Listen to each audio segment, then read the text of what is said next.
노동관계 법규입니다. 뭐 이제는 익숙한 문제들이 많이 나올 거예요. 앞에 했던 게 있으니까. 81번 문제입니다. 고용보험법령상 관로 안에 들어갈 숫자 연결이 옳은 것은 했습니다. 육아휴직 급여는 육아휴직입니다. 급여는 육아휴직 시작일을 기준으로 한 통상임금에 항상 요거는 기억에 100분의 80입니다. 100분의 80, 100분의 80, 80%죠.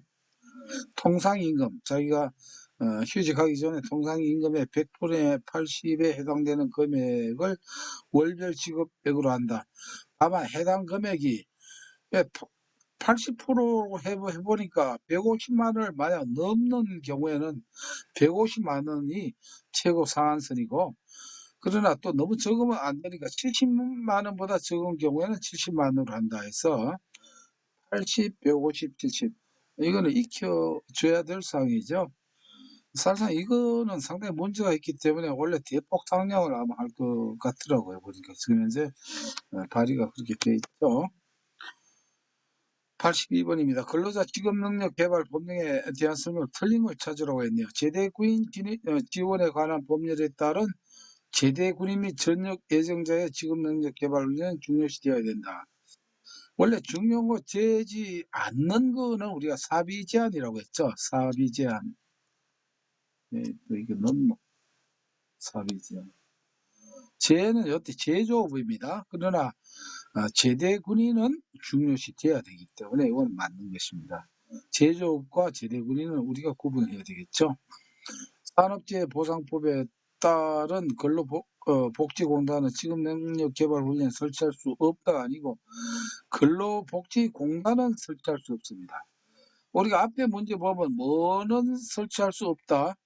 한국산업인력공단은 설치할 수 없습니다. 근데 만약 산업인력공단이 설치할 수 있다고 하면 그건 땡이 됩니다. 요게 틀렸네요. 근로복지공단을 설치할 수 있습니다. 이 법에서 근로자란 사업 중에 고용된 사람과 취업할 의사가 있는 사람이 되겠죠. 근로기준법이 아니고 근로직업능력개발법이니까 4번에 직업능력개발훈련은 훈련의 목적에 따라 양향전, 양성훈련, 향상훈련, 전직훈련으로 구분한다. 맞는 내용이 되겠습니다. 83번입니다. 근로기준법령상 용어의 정의로 틀린 것은 근로란 정신노동, 육체노동 다 들어갑니다. 근로계약이란 근로자가 사용자에게 근로를 제공하고 사용자는 이에 대하여 임금을 지급하는 것을 목적으로 체결된 계약. 근로기준법은 근로를 제공하는데 뭘로 임금을 이렇게 두 가지가 들어가야 되겠죠. 3번에 단시간 근로자는 1일의 소정 근로시간이 통상 근로자의 1일의 소정 근로시간에 비하여 짧은 근로자를 말한다. 기준이 1일이 아니고 1주입니다. 1주간의 시간을 가지고 이렇게 통상 근로자보다 근무 시간이 적을 때 우리가 단시간 근로자라고 한다. 1일이 아니고 1주입니다. 사용자라 사업주 또는 사업 경영 당남자 그 밖에 근로자에 관한 사항에 대하여 사업주를 위하여 행하는 자 맞는 말이고, 틀린 것은 뭐가 됩니까? 3번이 되네요. 그렇죠. 1일이 아닙니다. 단시간 할 때는 그 기준이 1주다라고 하는 것입니다. 84번입니다. 근로기준법령상 여성의 보호에 관한 설명으로 옳은 것은 사용자는 임신 중에 여성이 명시적으로 청구하는 경우 고용노동부 장관의 인가를 받으면 휴일에 근로를 시킬 수 있습니다. 요거 임신 중에 여성입니다. 아무 여성이 아니고 이때 뭐냐면은 휴일에 근로시키기 위해서는 고용노동부 장관의 인가를 받아야 됩니다. 특별히 보호를 해야 되기 때문에 그렇죠. 요건 맞는 표현입니다. 여성은 보건, 의료, 보도, 취재 등의 일시적 사유가 있더라도 격리해서 근로를 할 수 없다. 요거는 아니죠. 그래서 격리에 무슨 사고 나서 환자가 생겼다. 그럼 여자 의사가 어떻게 해야 됩니까? 가서 격리에 가서 근무를 하는 건 안 됩니다. 거기 가서 광산 일을 석탄을 캐고 이건 안 되는데 보건, 의료, 보도, 취재 이것 때문에 유세 내고 이러기 위해서 일시적으로 하는 거는 그것도 근무에 해당되죠. 그 사람에게는 근로가 되는 것이에요. 이런 경우에는 할 수 있습니다. 사용자는 여성 근로자가 청구하면 월 3일에 유급 생리휴가를 줘야 한다가 요거는 일일이고 유급이 아니고 무급입니다. 생리휴가는 일일이고 무급 생리휴가다 이렇게 보시면 되고 사용자는 여성을 휴일에 근로시키려면 근로자 대표 서면 동의를 받아야 된다. 임신 중에 여성과 일반 여성은 다릅니다. 임신 중에 징이지 않은 그 여성 같은 경우 휴일에 근로시키려면은 본인 동의 얻으면 받아야 돼요. 본인 동의를 받지 근로자 대표했으면 동의까지 받는 것은 아니다. 이렇게 봅시다. 85번입니다. 근로자 직업능력 개발 법령상 원칙적으로 직업능력 개발 훈련의 대상 연령은 15세 이상이 돼야 됩니다. 그래야 나중에 연령이 찼을 때 18세 이상이 됐을 때 뭘 할 수 있습니까? 취업을 할 수 있다. 이거는 뭐 나이를 암기해야 되는 그런 사항이 되고요. 6-86번입니다. 근로자 퇴직급여 보장 법령상 퇴직금의 중간 정산 사유에 해당하지 않는 것은 퇴직금을 중간 정산을 아무 때나 이렇게 할 수가 없습니다. 그 법에. 그런데 이런 경우 돈이 많이 필요한 그 특별한 경우입니다. 무주택자인 근로자가 본인 명의로 주택을 구입하는 경우는 중간 정산을 해서 집 사는데 이렇게 보태라 이렇게 될 수 있습니다. 본인 명의입니다. 중간 정산 청산 신청일부터 거꾸로 계산하여 10년 이내에 그 근로자가 민법에 따라 파산 선고를 받은 경우는 요거는 날짜를 기억해 주십시오. 10년이 아니고 5년입니다. 10년 같은 경우는 웬간하면 다 회복이 되잖아요. 그래서 너무 길다, 5년이다 이렇게 보시면 되겠습니다. 10년이면 강산도 변한다. 이 말은 10년 되면 팔다도 변하죠. 파산됐더라도 10년 되면 어째 회복이 되니까 이거 가지고는 곤란하다. 뭐 이렇게 노ong을 써서 이렇게 표현해 보았습니다.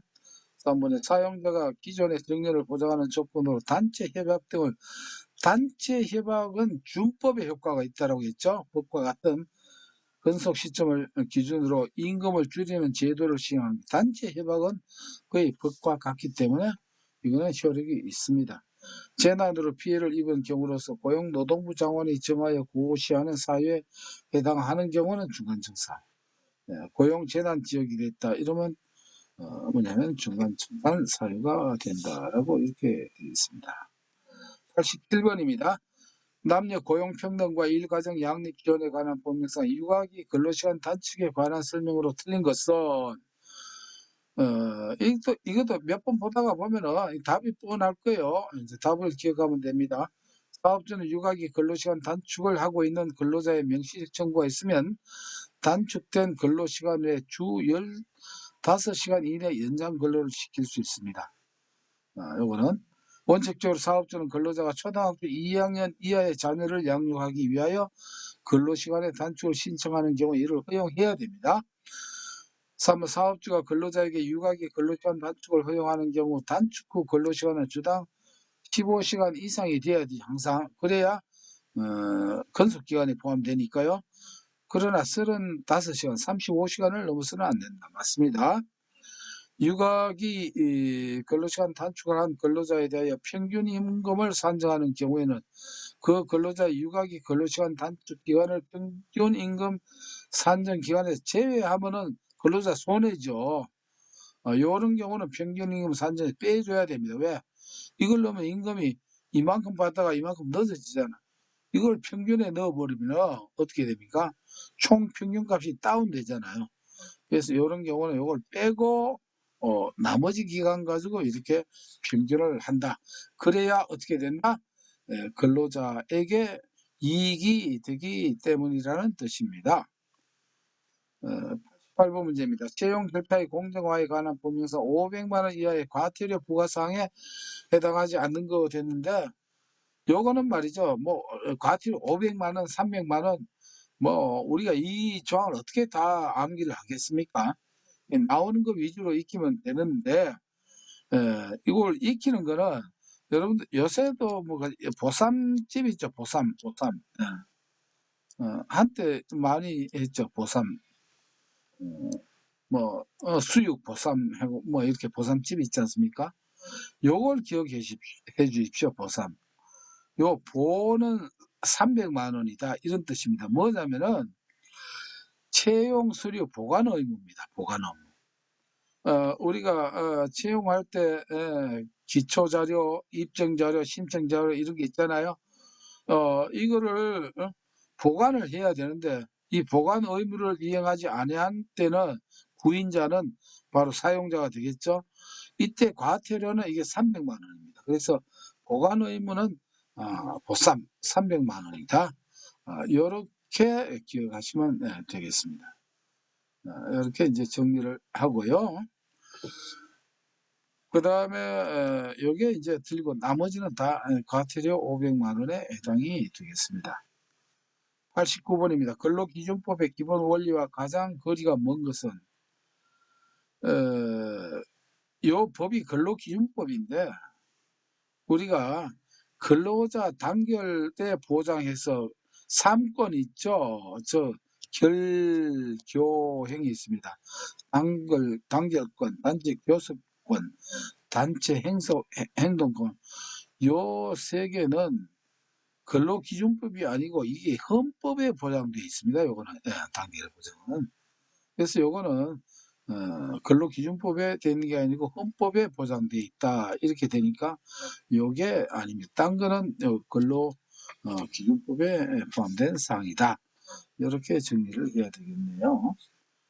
90번 문제입니다. 기간제 및 단시간 근로자 보호 등에 관한 법령상 2년을 초과하여 기간제 근로자를 사용할 수 있는 경우가 아닌 것은 이거는 부득이 필요한 경우에는 어떻게 하느냐면 2년을 초과해서 기간제 근로자를 고용하는데 자 휴직 등으로 결혼이 발생해가지고 근로자가 복귀할 때까지 그 업무를 대신할 필요가 있는 경우에는 어떻게 합니까? 기간제 임시 근로자도 2년 이상 근무를 시킬 수 있다는 것이고 근로자가 학업 등을 이수함에 따라 그 이수에 필요한 기간을 정한 경우도 이렇게 인정이 됩니다.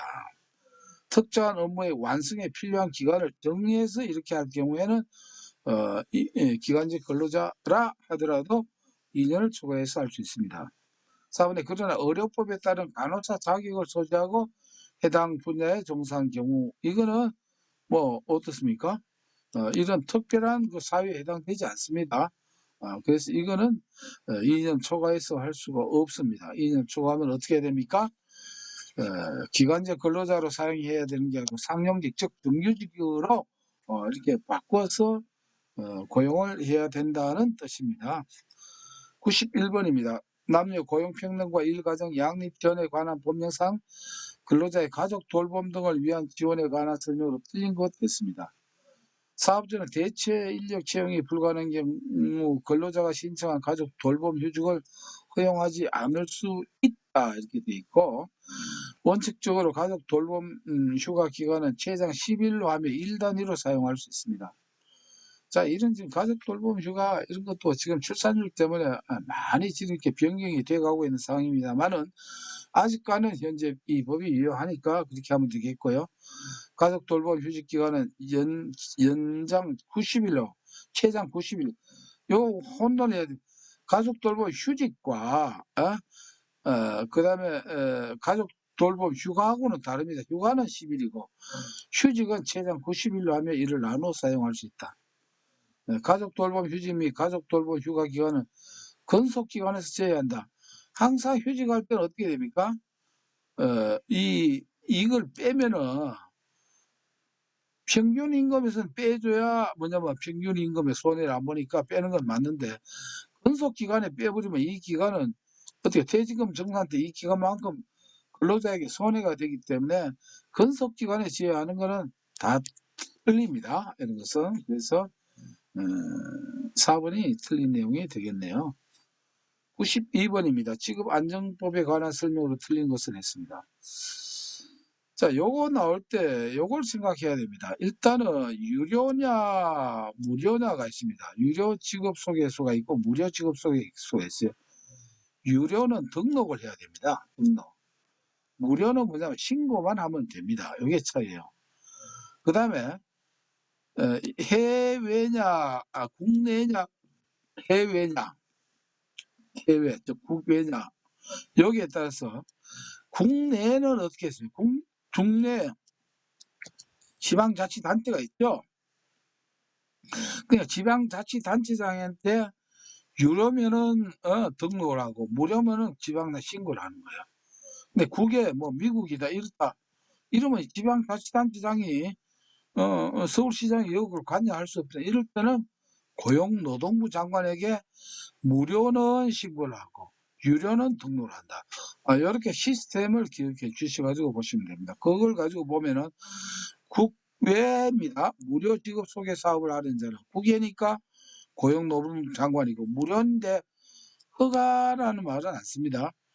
무료는 그냥 신고입니다. 무료는. 그래서 1번이 이게 틀렸죠. 2번도 복습 삼아 볼까요? 유료, 국외 유료니까 고용노동부 장관이고 유료니까 등록을 해야 되는 거 맞죠? 그 다음에 3번, 4번은 요거는 맞는 내용이니까 보시면 되겠습니다. 요 유료, 무료, 국내, 국외일 때, 자, 대상이 지자체장이냐 아니면 고용노동부 장관이냐. 그 다음에, 해외냐, 그 다음에 해외가 아니냐에 따라서 뭐냐면 지자체장, 고용노동, 유료냐 무료냐에 따라서 신고하느냐 등록하느냐 이렇게 구분을 하시면 되겠습니다. 93번입니다. 고용보험법령상 고용보험기금의 용도에 해당하지 않는 것도 있습니다. 일시 차익금의 상환과 이자 이거 지원되고 실업급여 지급하는 건 고용보험이 당연하고 반환도 당연하고 국민건강보험료의 지원인데 국민건강보험료 지원이 아니고 국민연금보험료 지원은 여기 들어가죠. 이렇게 되니까 건강보험료가 아니고 국민연금보험료가 되겠습니다. 그래서 암기를 하셔야 되겠고요. 94번입니다. 고용보험법상 자영업자인 피보험자의 실업급여 종류가 아닌 것은 자 우리가 실업급여 하면은 다시 한번 봅시다. 실업급여 하면은 실업자는 입에 입냄새가 나더라 구치입니다. 즉 구직급여가 있고 취업촉진수당이 있죠.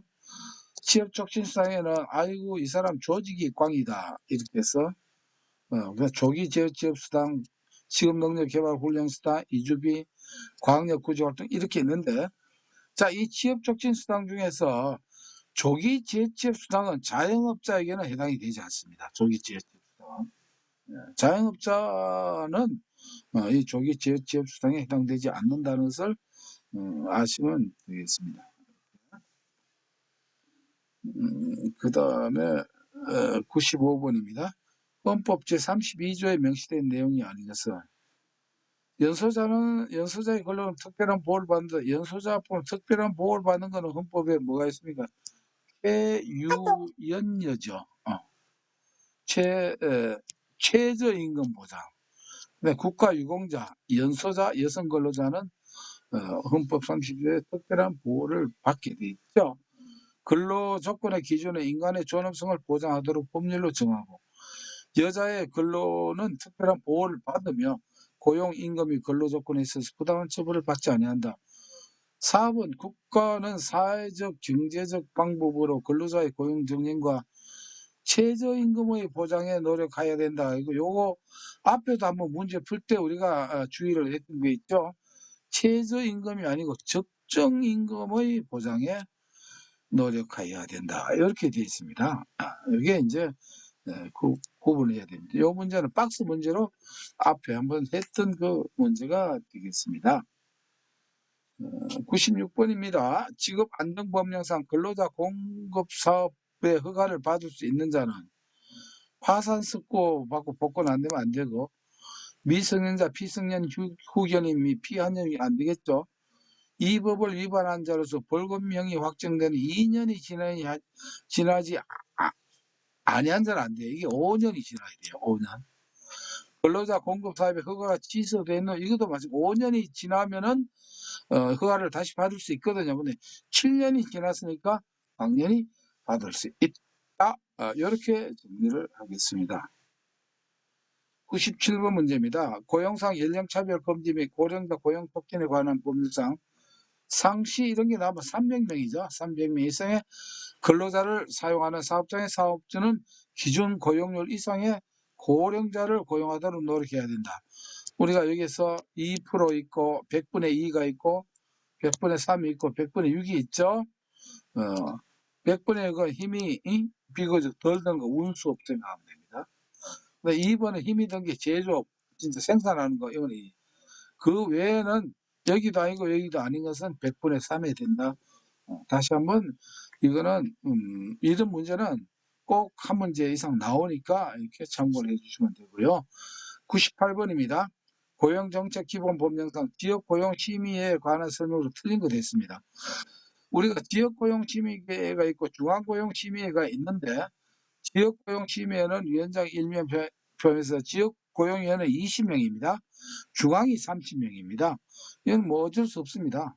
뭐 이론적으로 뭐 설명하는 것보다 이거는 답을 익혀야 되고요. 나머지 2, 3, 4는 맞는 내용입니다. 숫자 기억해 주시면 됩니다. 지역은 20명, 중앙은 30명이다. 또 여기서 위원장을 포함해서 그렇다라고 하는 것입니다. 99번 문제입니다. 남녀 고용평등과 일가정 양립지원에 관한 법률상 모성보호에 관한 설명으로 틀린 거 됐네요. 국가는 출산 전후 휴가를 사용한 근로자에게 그 휴가 기간에 대하여 평균 임금에 상당하는 금액을 지급할 수 있다. 여러분들 항상 뭘 하다가 이거는 꼭 한두 문제 나오니까 다시 한번 시험을 앞두고 말씀드리면서 평균 임금 나오면요. 항상 이게 앞에 무슨 내용인가 봐야 됩니다. 평균 임금은 항상 폐유산이라고 있어요. 폐유산.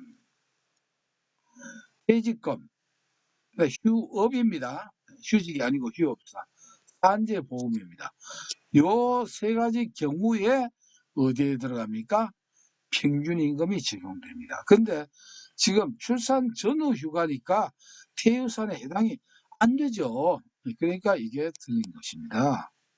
그래서 지금 사실 보면은 뭐 남녀 평등과 일가정 양립지원에 관한 법률 이렇게 쭉 있으니까 이 평균 임금이 통상 임금이지 그만 혼돈될 수 있잖아요.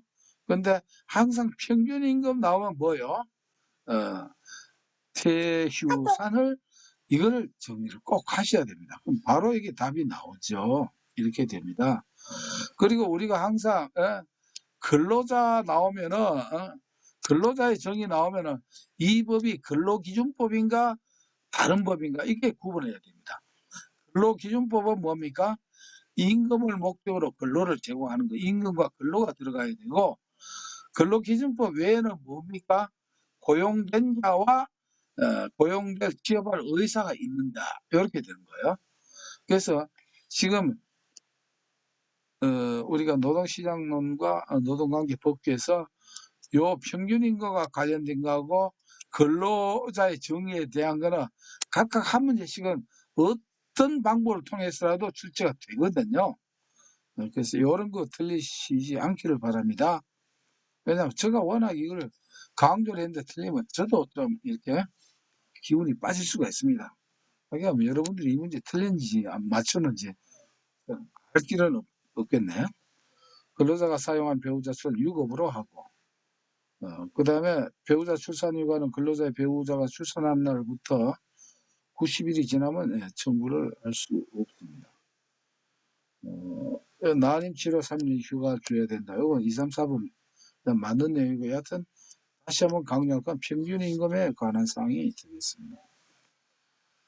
6-100번입니다. 고용정책기본법령상 고용정책심의의 전문위원회 명시되지 않는 것은 자 우리가 고용에 관한 거는 어디에 씁니까? 고용정책심의. 고용정책은 고용정책기본법에 들어가요. 그래서 지역고용, 그 다음에 장애인 고용, 건설노자 고용 이런 거는 전부 다 고용에 들어가는데 자 고용이 들어갔지만 보험은 뭐냐면 이 법이 무슨 법입니까? 고용보험법이라고 따로 있습니다. 그러니까 이것이 고용정책기본법에 들어가는 것은 법 차원에서 카테고리가 다르다, 족보가 다르다 이렇게 생각을 하시는 게 맞겠습니다. 그래서 오늘 일단 두 과목을 했죠. 녹화를